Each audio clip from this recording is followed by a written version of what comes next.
Good morning and welcome back to Bookstack. So, Pigtopia. This was a difficult book to read.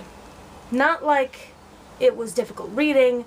I finished it in 3 days while working full-time, but for those 3 days, I walked around in a state of emotional unrest. I'm serious. After reading this book, I had to retreat into the lighthearted safety of PG Wodehouse to recuperate. This is one of only 2 books in 24 so far that have inspired actual tears. Not just little misting around the eyes here and there.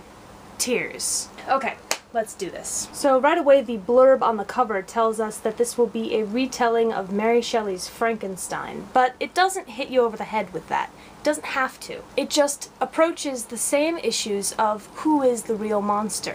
The one with the monstrous form and face, or the one whose behavior is monstrous. Our protagonist and one of 2 narrators is Jack Plum, a social outcast and gentle monster who befriends the shy, sensitive Holly Locke. Between our 2 main characters, we are steeped in the anguish of alienation and isolation. Jack was born with macrocephaly, that means an enlarged head, and seems to have been born into a particularly intolerant time and place. Holly, meanwhile, is just a shy, late bloomer with some nerdy interests, which, as I'm sure most of you are aware, comes with its own hardships. Jack befriends Holly because he sees in her the same aloneness that he has always felt, and after her initial fear, they find that they are kindred spirits. Jack introduces Holly to the only salvation he's ever known, the hidden grove where he raises pigs. The pigs are affectionate and compassionate in a way that no human ever is to our protagonists. There's no way this is gonna end poorly for anybody. Nope. There are a few different emotional threads going here, and I'm going to try not to spoil a whole lot, so bear with me. Holly is not growing up fast enough. Her mother and her friends at school have made that abundantly clear. Meanwhile, her friends are growing up a little too fast, and her mother is trying to start afresh with her own life just when Holly most needs everything to stay the same. Jack suffers the absence of his father, the only one who ever looked past the hogshead and really loved him, while his mother places the blame squarely on her deformed son for the mess that has become of her life. She suffers from depression, which could be sympathetic, but it's not. She is an abusive invalid for whom Jack cares night and day, and in return she offers him nothing but abuse. She is an absolutely horrible person. Next time I'll tell you how I really feel.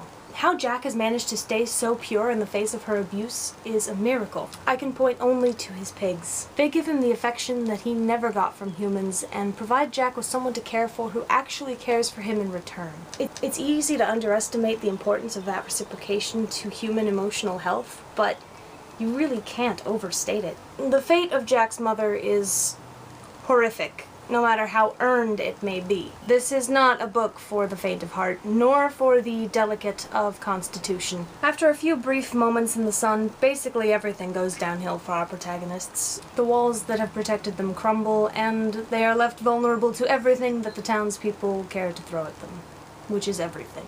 And in the end, there really is no escape for our protagonists. Well, there is one, and that's when I started to cry. There is so much here of innocence.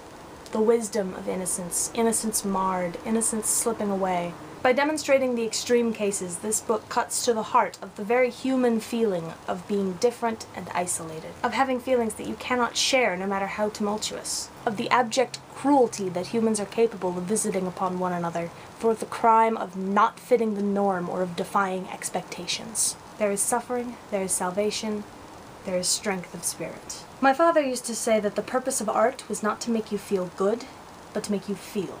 Pigtopia is heart-wrenching, but it does it in a way that is so unexpected and true that you come away from it enriched. It doesn't tug at the heartstrings, it makes them sing. And that, my friends, is art. So that's Pigtopia.